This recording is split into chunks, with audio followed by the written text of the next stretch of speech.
1, 2, 3, let's start. Hi guys, it's Mandy from MandyleePlays, and in this video I'm going to give you my thoughts on if Pokemon Sword and Shield is still bad, well, in my eyes. So with all that being said, let's go on to video.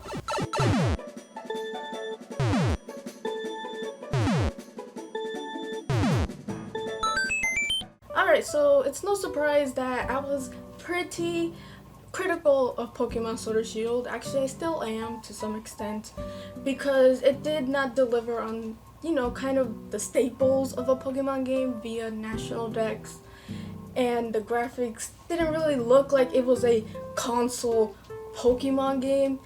So I was pretty disappointed in plenty of areas, but mostly because of the lack of kind of heart that Game Freak was putting into the games. But now, do I still think that? Yeah, to a certain extent, but I also think that the game is shaping up to be awesome as time goes on. It has its quirks and its ugly trees, but it's still something I might enjoy. Now, graphically, it still looks the same. Now, I did think the graphics would be better than what they look like, especially since it's gonna be the first mainline Pokemon console game. I thought they were gonna go all out, non-stop, Unreal Engine 4 on that thing, everything nice and polished, but it looks like a step up from the 3DS titles, which is good. The best way I could describe it is, it's a step up for Sun and Moon, but it still looks like from Sun and Moon, if that makes sense. And for that, I was pretty let down, and from the screenshots and videos we've been seeing, the graphics are not going to change. So that's an area that's gotta give, I guess. I did expect more from Game Freak, but they did what they had to do. Now, am I saying it's a good thing? No. And especially because the graphics, while it still looks like Sun and Moon, most people were mad about the national dex, because if the graphics look kind of wonky, where is the trade-off with the national dex? Because as of now, Sword and Shield does not have a national dex. That's kind of what stirred on this whole controversy with Sword and Shield, is the no national dex thing, which I still agree on. There should be a national dex. There's like 1,000+ Pokemon at this point, but it's Game Freak, and they should have seen it coming, seeing as they do a whole new generation. So I think they should have been more prepared to have their Pokemon transferred to a new kind of console experience instead of just a select few. Now, I've seen a lot of people say, oh, it's because they're short-staffed and all that, which is true, they are short-staffed. They could very well hire people, but they want to keep it short-staffed for some reason. But again, that's neither here nor there. They could have caught up, but I don't know. Anyways, there's no national dex as of now, and I'm still disappointed about that, don't get me wrong. One of their features is you could finally move the camera, which I'm like, that's not a feature. That's a freaking no duh. But the point of this video is to say that even though I have those pet peeves, I am actually going to play the game for what it is. And from what it is, it looks pretty cool. It has some redeeming qualities for me, mostly in the Pokemon. So they just revealed a new Galarian Ponyta, and it looks like a unicorn, and I'm so excited because I love some cute Pokemon, and that thing just looks downright adorable.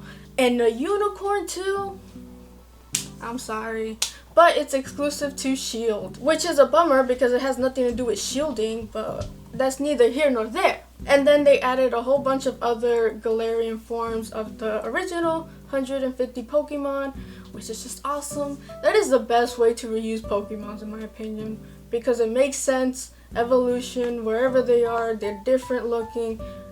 It makes sense. So I like that they're doing that more. Some people don't like it because it takes away from the new Pokemon, but honestly, the new Pokemon look really good, but I really love the Galarian form Pokemons. They look kind of better, but that's just me. I'm getting Pokemon Sword, so I get Surfetched. Also, with Pokemon Sword and Shield, they have more incentives to play both games, because now they're introducing this minor Major League Pokemon gym thingy going on, which I don't really know how to feel about it because I don't know what it entails.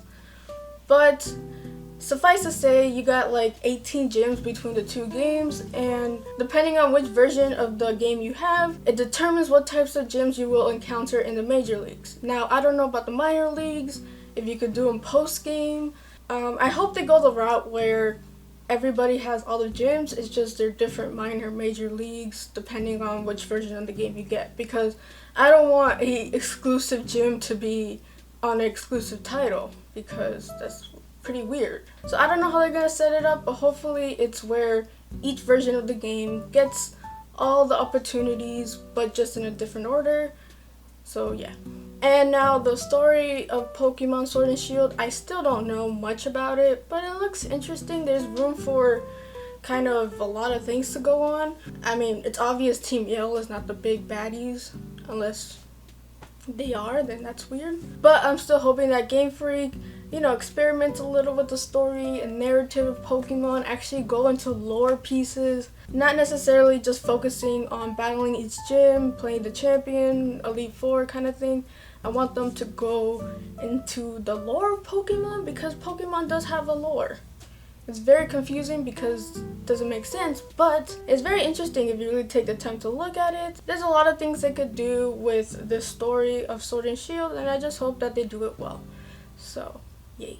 Alright, so my closing thoughts are, I'm excited for Pokemon Sword and Shield. Now, was I too critical on the game? Yes, but I still have my gripes with it, but I'm still kind of looking forward to playing it for what it is and for what Game Freak is trying to do. Now, there is other Pokemon games coming after, so I can look forward to that, and I've been hearing a Diamond and Pearl remake, which gets me so hyped. So there is still room for these Pokemon games to be something amazing and unique. So yeah, I was kind of critical, and I do eat my words on some points, but I am so excited to play the game. So with all that being said, if you liked the video, please give me a like, and if you like my content and would love to see more, please hit that subscribe button. You will not be disappointed. You can follow me on my Twitter at MandyleePlays.